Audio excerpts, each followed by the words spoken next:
Well, hello and welcome to today's workshop, which is going to be a very exciting one because today we are talking about AI resume writing, the do's and the don'ts.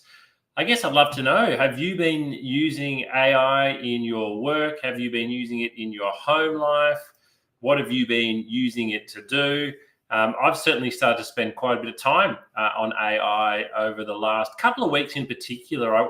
I wouldn't call myself an early adopter to AI, but I saw a presentation at a conference a couple of weeks ago around the possibilities of some of the things that it could do. And I've certainly started to use AI a lot more over the last few weeks, and I've really got to enjoy it, to the point where I did a poll on LinkedIn today where I asked when you're using AI, whether it's Bard or ChatGPT or Gemini, are you actually using manners? Are you talking to it as if it's a real person? I opened up Gemini this morning and was doing some stuff, and I actually typed in "good morning," and it replied. It said, "Good morning. How are you today?" And I find myself saying "thank you" when it comes back with some useful information. So, it certainly is a very interesting space. Recruitment, like most industries, has been impacted and will be further impacted by AI. And you as a job seeker, you as a job seeker can certainly use AI to your advantage, but using it in the wrong way means you're going to be using it to your disadvantage. So that's what we're going to go through today. I'm going to share with you some of the do's and don'ts, particularly when it comes to resume and cover letter writing. So that's what we're going to be, going through today. Just a little bit of webinar housekeeping to start things off with. I am streaming to you live today, wherever you're watching me around Australia or the world, whatever platform you're on. If I do drop off for any reason, if the internet drops out or we have a blackout, I'll rejoin as soon as I can. So if my screen goes black, don't leave. It only happens once or twice a year, and hopefully today is not the day. Feel free to ask lots of questions. Wherever you're watching this again, you'll be able to type in some questions. You'll be able to type in some comments. And so I'd love to hear from you. And particularly at the end of the workshop, we'll take additional questions. But if you want to put questions to me live as we're going along, I'd love to answer those. And I'd really encourage you to take notes. You will be able to watch a recording of this workshop. It'll be on our YouTube channel. But when you're learning or hearing about something for the very first time, it actually strikes you in a different way. So if you hear something today, I'd really encourage you to note it down and what you thought about it the first time that you heard about it. But a little bit about me, your presenter. My name is James Whitcomb. I'm a director at a recruitment agency called Smart Recruitment, where I've been since 2005. In November this year, I'll hit my 19th year at Smart Recruitment. Over that time, I've conducted over 3,000 interviews, over 600 group assessments, and placed over 1,000 people into jobs. I would have read well over 100,000 resumes, might even be 200,000 resumes. It's really hard to tell. I've seen wonderful resumes. I've seen terrible resumes. I've seen great candidates with terrible resumes and terrible candidates with great resumes. And I've certainly learned, how to help coach and guide individuals to create a resume that stands out and gets attention. And I launched the Candidate Coach, the platform that we're meeting on today, back in 2019. I was at a conference recently. It was at a recruitment conference for the RCSA, which is the Australian Association of Recruiters, and there was a presentation from one of the major job boards, and I won't say who it was, but they shared this stat, which is really, really interesting, that by 2025, which is only a couple of months away from now, 50% of resumes will be AI generated that are on that platform. So that really got me thinking. We're not just talking about a small, technologically advanced, tiny proportion here. We're getting towards 50% of candidates are going to have resumes that are AI generated. And so what that really means is that a lot of you out there are probably playing around with AI at the moment and trying to find ways, to best use it, to make sure that it's working really well for you, and to make sure as well that you're doing what you think is right in terms of putting forward an application that is that is going to work best for you. So what we're going to do today is, we're going to talk about, all right, we've got this great tool. It's a bit like the internet, right? It's a great tool. We can use it kind of for good, that can help us, or we can use it in a way that's going to be unhelpful. And so many candidates, I think, are a little bit unsure around how AI is going to help them with their resume and cover letter. I think we've already had, a couple of waves of people, just getting ChatGPT to completely rewrite their resume and to completely rewrite their cover letter. And in many ways, that hasn't been working because, while it might seem like a good idea at the time, it's not appropriate. It's not customizing applications yet in the way it should be, mostly because people aren't putting in many of the good prompts. So what we're going to do today is we're going to talk about resume basics, because we can't get to how you can use AI on your resume without first going through the resume basics. So I want to fairly quickly go through my normal resume coaching workshop. And then at the end of that, I'm going to tell you the 5 resume do's and the 5 resume don'ts for using AI. And I'm actually going to jump into Gemini, and I'm going to show you how you can use Gemini to better match your resume to a job ad, and how you can better write a cover letter using AI to match a description. So stick with me because we're going to be going through some of those basics first. But I'd like to start off with a question. I'd like to ask you a question. How long do you think a recruiter actually spends reading your resume? Now, you yourself will have spent a lot of time on your resume. It might be a document that you spent 10, 20 hours on over the last couple of weeks. It might be a document for many of you that you've been working on for years, and you continually update it and you make changes there. You find that job online that's really interesting. You submit your resume and you send it off. How long do you think somebody spends looking at the resume? Let's have a look and see what the answer is. 7 seconds. So eye tracking study shows that 7 seconds is the average amount of time that your resume is viewed. Now, I don't want you to think that every resume is viewed for 7 seconds. Don't get me wrong here. But what the article shows is it's at that 7 second point where the person reading your resume decides whether to keep going and go deeper into your resume, or literally move on to the next one. So you've got 7 seconds there really to make an impression. So that's something that I just want you not necessarily to keep at the back of your mind. You need to keep this at the front of your mind whenever you're designing your resume, because if it doesn't draw attention and get a good response in the first 7 seconds, then no one's going to read any further. So let's have a little bit more of a detailed look at what this article said. So recruiters spend, and I'm looking over here because this is my share screen. Second dot point, resumes that succeeded in capturing the recruiter's attention featured simple layouts. So I want to keep things simple with clear sections and heading titles. Resumes organized by the E or F pattern reading tendencies also did well. So the E or F pattern, I want you to imagine a whole sheet of paper and a really big capital E that takes up the whole page. So, or a really big capital F that takes up the whole page. What that means is all of the, the key points are coming off from one side.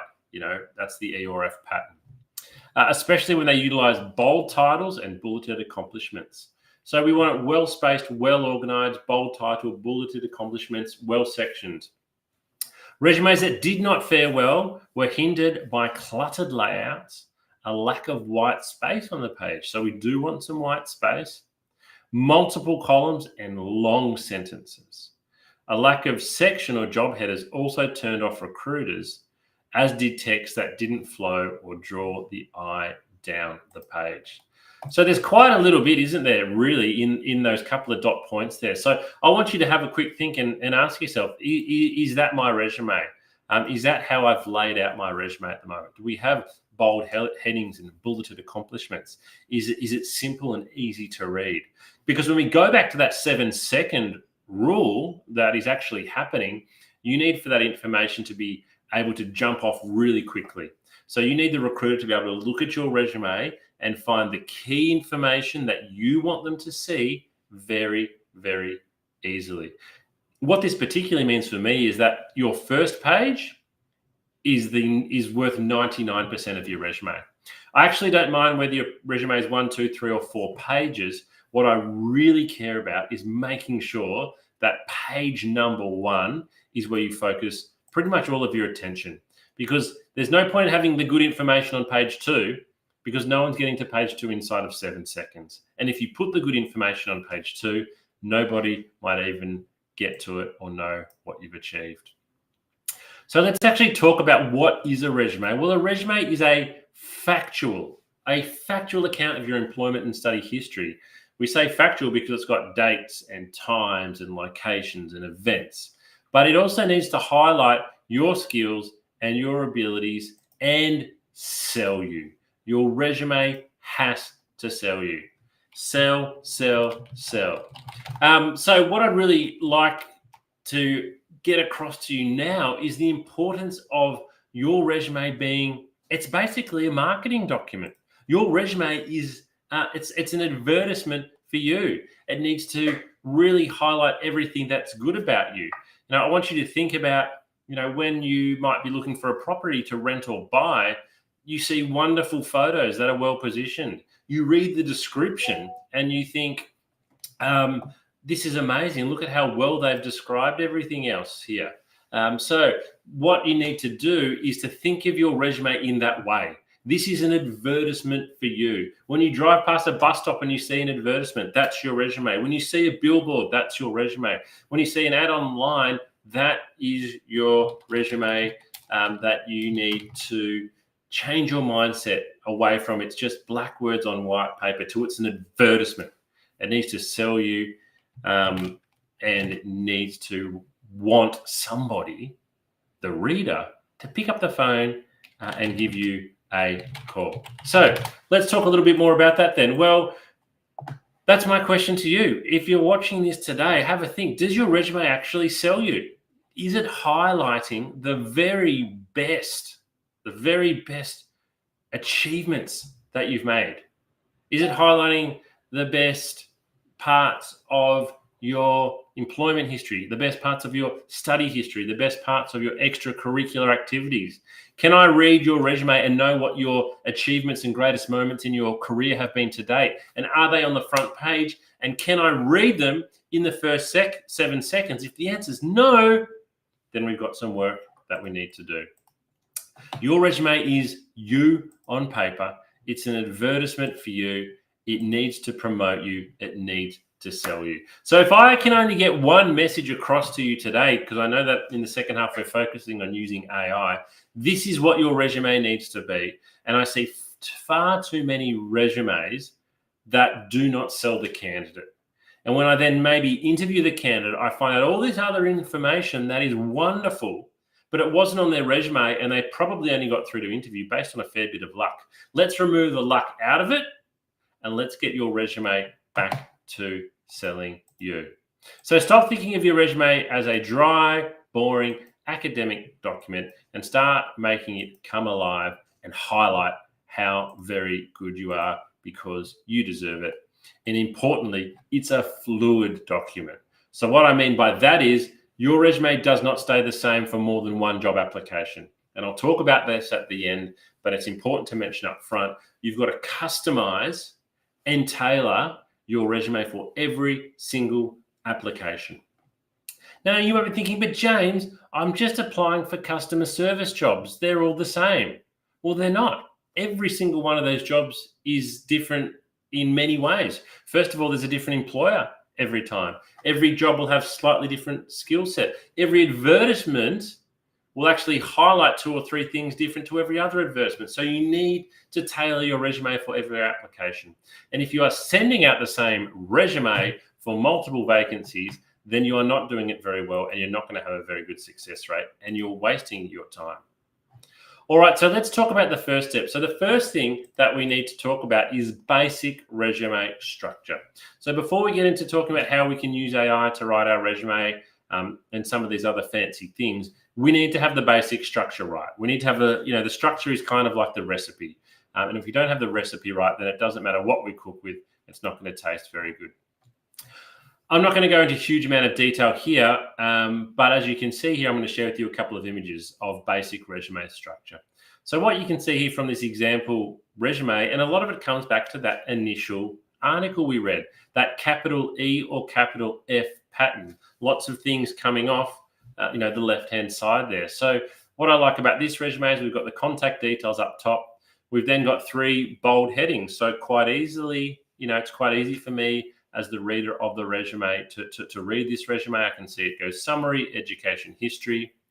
And then importantly, sort of towards the bottom here, and this is just a template, and you can use this template on our Candidate Coach platform, is we've got achievements on the first page down towards the bottom there. We need to get our achievements very front and center on the first page of our resume. So it's not overly complicated here. As I said, it's basic resume structure. Let's have a look at another one. And again, this is another one that I've created slightly different. Down the left-hand side here, we've got name, contact details, and then some skills and attributes. But again, as you'll see throughout the resume, we've broken it up with bold heading, with bulleted points, and with different sections, so it's easy to read. Because most recruiters, the first thing they're going to go straight to is your employment history and look at what your most recent job is, because that helps to most easily give me a sense of understanding around your suitability for the job. So it's great to list skills and attributes. It's great to list an introduction. But the first thing most recruiters' eye is going to go to is your most recent employment. So we need to have that on there. We also need to list our key accomplishments and achievements again, which you can see just at the bottom of the images. That is cutting off there, that we have those listed. So get your resume structure right. And then the second step, I said, is selling yourself. So after we've got that structure right, how do we actually go about selling yourself? So I'm going to share an example with you now of how you can best sell yourself. I'm not going to take you through a whole resume here, but I'm going to share with you an example from a candidate that I met a couple of years ago, and a little bit of a before and a little bit of after. So this particular candidate I spoke to on the phone. She'd applied for a sales role with me. And this is how, at the time, she described her experience. She said she was a sales representative, and I've removed the name of the company there. We're just calling them ABC. And she was a sales representative for pretty much 3 years. Now, if you recruit salespeople, 3 years is a really good tenure because sales is a tough job. So pretty much based on the fact that she'd been doing the one sales job for 3 years, that kind of got her through to the phone interview stage. Next, she has that she sold goods and traveled to meet customers and keep them happy. So that's how she described her whole role. And so I had a phone interview with her, and she spoke well, and I learned a few more extra bits and pieces. I then brought her in for a face-to-face interview, and that's where I learned what she really, really did. And so this is what we changed her resume into after we had a longer chat. So the first thing you'll see there is we've got bold headings. So we've got primary responsibilities, and then we've got achievements. Now, I've probably gone a little bit longer than I'd normally recommend here with responsibilities. We've probably got 9 there. I'd probably recommend 6 or 7 now. So maybe not as many as we've got here. But you'll see we've called it primary. We can't list every responsibility here. You just really, really can't. What you need to make sure you're listing on your resume are the responsibilities that are most relevant to the job you are going to. And this is why you need to continually update and rotate and rewrite your resume. Even if you're going for 10 different sales jobs, there's 10 different advertisements there, and each advertisement is going to highlight something different. So for example, let me just do one quick example. The third last dot point under responsibilities is attend at least 3 new business appointments per day. Now, let's say the advertisement you're looking at said you need to attend multiple new business points per day. I would straight away move that to being the first dot point if I was applying for a role that asked that. But what you'll see here, I'm not going to read through it all, is we've got a much, much better understanding of what she did. But most importantly, let's look at the achievements, because this is where she sells herself. She was Salesperson of the Year in 2014. Salesperson of the Year. Now, she was so good at selling that this was a big team. There was lots of salespeople. It was a big company. The prize for being Salesperson of the Year that year was a brand new car. Can you believe it? She was given a brand new car because that was the prize for the top salesperson of the year in the company she was working in. It was amazing. I've not met someone before that or after that who received such a prize for being so good at their job. So on her previous resume, though, she didn't even have this mentioned. She has not salesperson of the year on her previous resume. So basically, if it doesn't say it on your resume, it never, ever happened. But through talking to her and helping her rewrite her resume, we've got that on there. And you can see the other achievements there. You can see the other achievements that we've got listed. I'd really encourage you with your achievements to use numbers and to quantify things wherever you can. I understand that's not always the case, but if you can, it certainly does help. So that's a really good way for you to think about, okay, how can I go out and make my resume sell me a little bit more.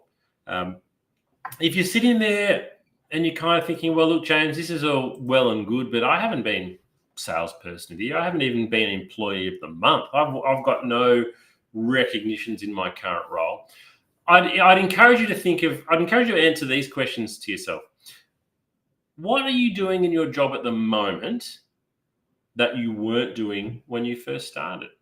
So have you been given extra responsibilities? Because you could list those as an achievement. Maybe you're now asked to help onboard and train new staff. That's an achievement. Maybe you've been given responsibility to lock up the store, for example, at the end of the day. That's an achievement. Start to think of those things. What are you doing now in your job that you weren't doing when you started? You can list those as an achievement. Because in many ways, it kind of doesn't matter what achievements you list, but by listing them, you are showing that you've done a good job and you are showing advancement. Now, one resume I saw listed as achievement, regularly asked to take extra shifts. I thought I really like that, because if someone was regularly asked to take extra shifts, it's because they're doing a good job and probably because they're being reliable. So have a think about what you can list as achievements on your resume and make sure you've got those on page 1. The third step to creating a great resume is to make sure it's visually appealing. So again, I don't necessarily say that black words on white paper are bad, but it's 2024 now. And so there's so many great opportunities for you to have a resume that's visually appealing. A couple of easy ways to do that is to go to your candidate coaching page, wherever you're watching this today. We have templates there that you can download, or visit Canva, canva.com. You can get a free account there, and they literally have hundreds of resumes, graphically designed resumes, where you just take out the current details and you'll put your own details in and you can fill it out, and it looks really, really good. Probably the only thing to consider with some of them, particularly with Canva, is that you will then normally download that in a PDF format, and many jobs might ask you for a Word resume. So you then might need to go and find another tool that converts it from PDF to Word. But there's lots of cool tools out there that you can use to make your resume look good, look sexy. Fourth step, and our last step before we get into how we're going to use AI, is you've got to change your application for every resume. The candidates that I see that send out, have the lowest response rate are the ones that sadly have sent out 100 resumes in the last 2 weeks, but they've sent the same one resume to every single job. Instead of sending 100 resumes, I would encourage you to send 5 resumes. Spend the same amount of time tailoring your application to 5 jobs as to sending the same resume out to 100 jobs. And I guarantee you that overall, you will get a more quantitative and a more qualitative response by tailoring your resume.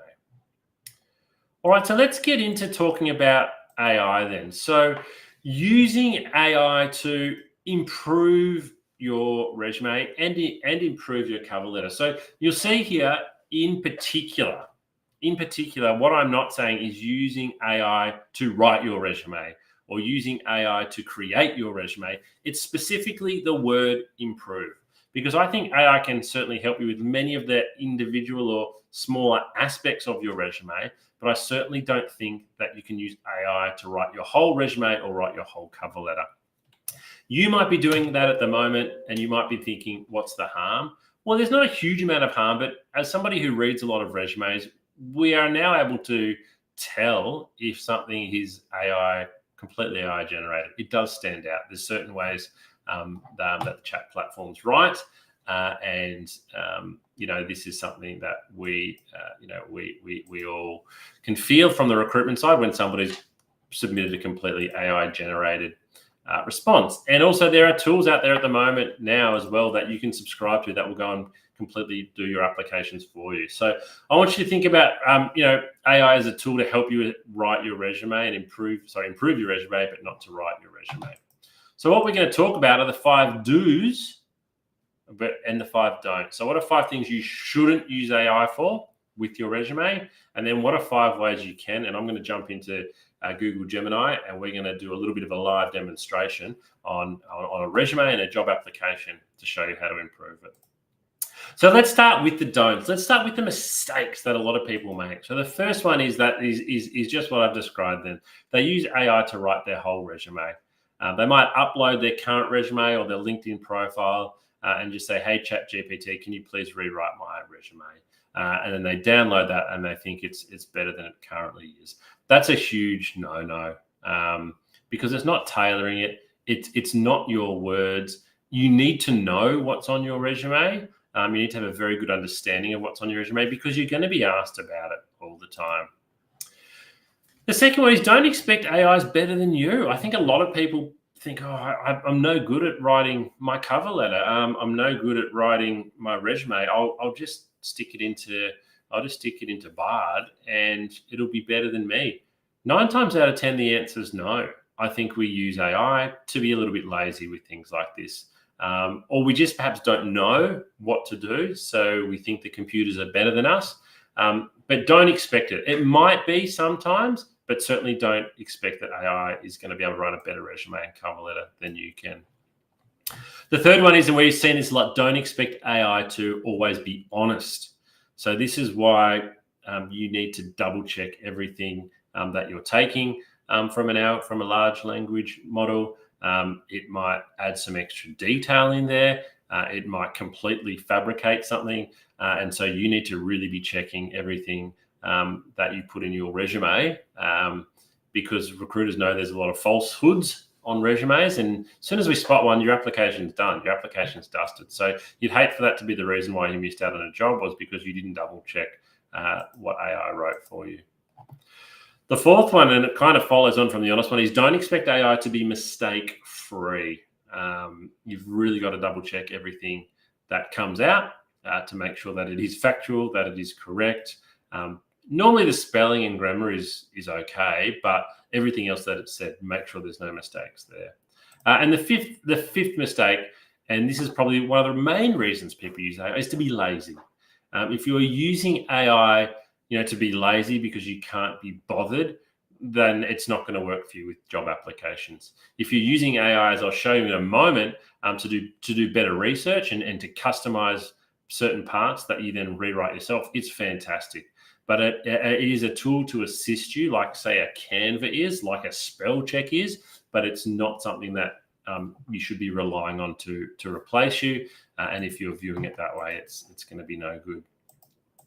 All right, that was the 5 don'ts for AI and resume writing. Let's look at the 5 do's.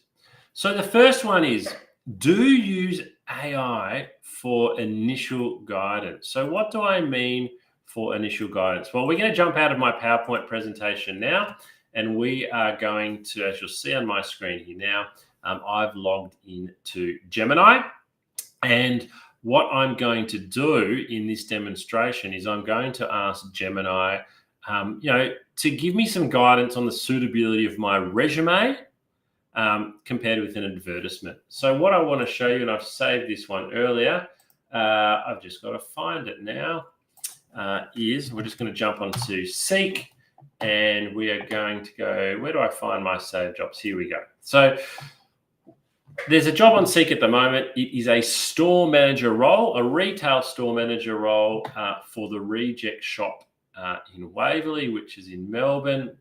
So you'll see here we've got an introduction to the Reject Shop. We've got an introduction to, a store manager role. We've got 6 or 7 dot points here on what your job is going to be. We've then got 4 dot points and a blurb on what you need to bring to the role, some information on what the Reject Shop is going to offer and the benefit. So we've got that there. I have also created a bit of a dummy resume that I've used. It's not of a real person. I'm going to show that to you now on your screen. So this is a resume that I've made up of someone called Job Seeker. You can see here that they've got a bit of assistant store management experience from a couple of different stores, a little bit of information there. So this is just a one-page resume that I've made up for the purpose of the purpose of today's exercise. So what we're going to do once we go back into Gemini is I'm going to say, let's start by saying, hello, Gemini. Always good to be polite. Get on the good side. Gemini's going to say, hello, what can I do for you today? So I'm going to say, I have a resume that I would like you to compare to a job advertisement that I have seen. Can you do that? So I'm being pretty general here. I'm being pretty general here. So I definitely can help you with that. So please provide me with your resume and the job advertisement. Okay, so I'm going to go down here to Gemini where I can upload. So I go to my drive. I've already saved these ahead of the workshop. So I have got, no, don't tell me it's going to be hard for me to find. Might have to upload them again. Recent, where's recent? That might help me. All right, so example resume here. So I'm going to upload that. Insert and these two. So that's the advertisement there as well, the store manager advertisement. Oh no, not that one. I think it's that one. So I'm uploading my resume. So I'll say, here is my resume and here is the advertisement. Would love to see how suitable I am. All right, so let's run that. That'll take a little bit of time. It scans through my resume. It scans through the advertisement here. And as you can see, it's giving me lots of feedback. So what I said before is we are going to use this as initial guidance here. So I just want you to keep that in mind, that what we're doing here is we're going for initial guidance. We are not asking it to rewrite our resume or anything like that. So let's have a look at it. So it says, okay, I've got both your resume and your advertisement. Let's break down your suitability for this store manager position at the Reject Shop. So it's looking at my strengths. It's talking about what my strengths are, my relevant experience, my leadership and teamwork. It's talking about areas to consider. So this is one that's in particular for you. It's kind of like, these are your weaknesses.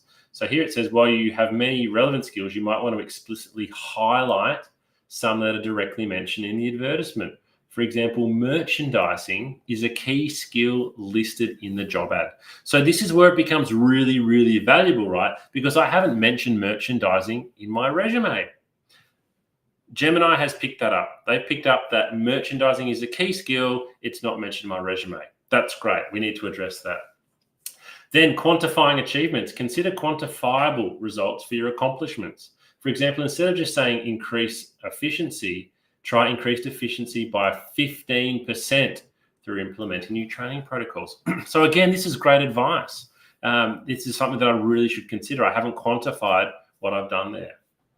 Now, this one's really interesting. So it's suggesting that I might like to consider tailoring my language. So adjusting your language slightly to better match the tone and style of the Reject Shop advertisement.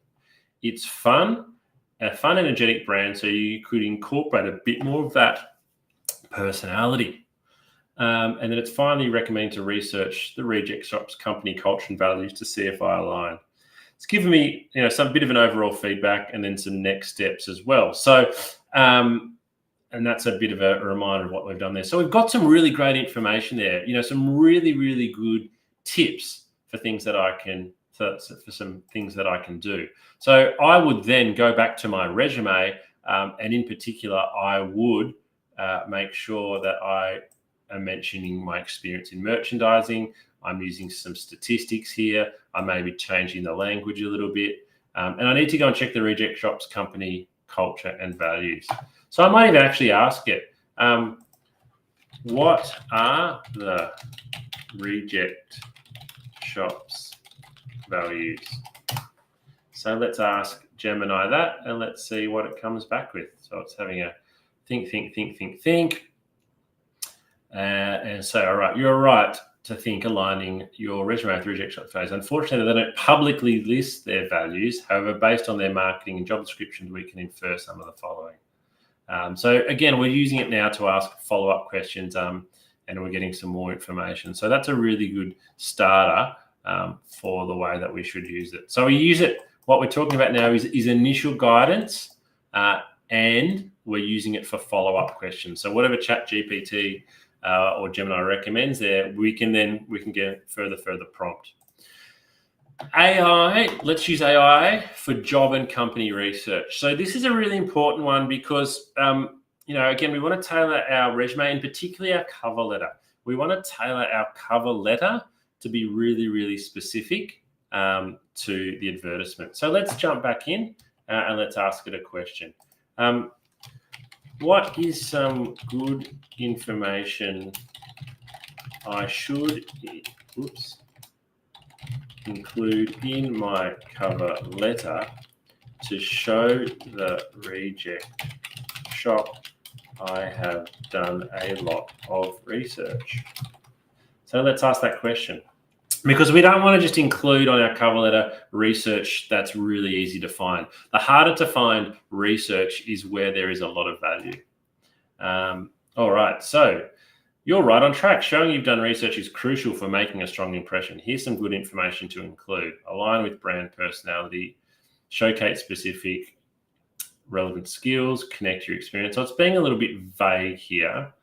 I'm just going to ask it, can you be a bit more specific? I would like to quote something that has happened or forecast to happen to the Reject Shop that is specific. So that's been a bit vague in general what it's given me. So I'm going to ask it to be a little bit more specific here.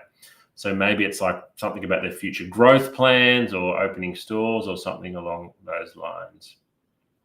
Okay, so you're right. Quoting something specific is a great way to show you're dug into their needs. Growth and expansion. So here's some ideas. Recent store openings. I was particularly impressed with the Reject Shop's recent expansion plans, including the opening of a new store in the location. So this is where we need to be careful, though, and this is where I came back to the don'ts. Don't expect AI always to be honest and accurate. So that's a bit of a throwaway line. We need to make sure that's good.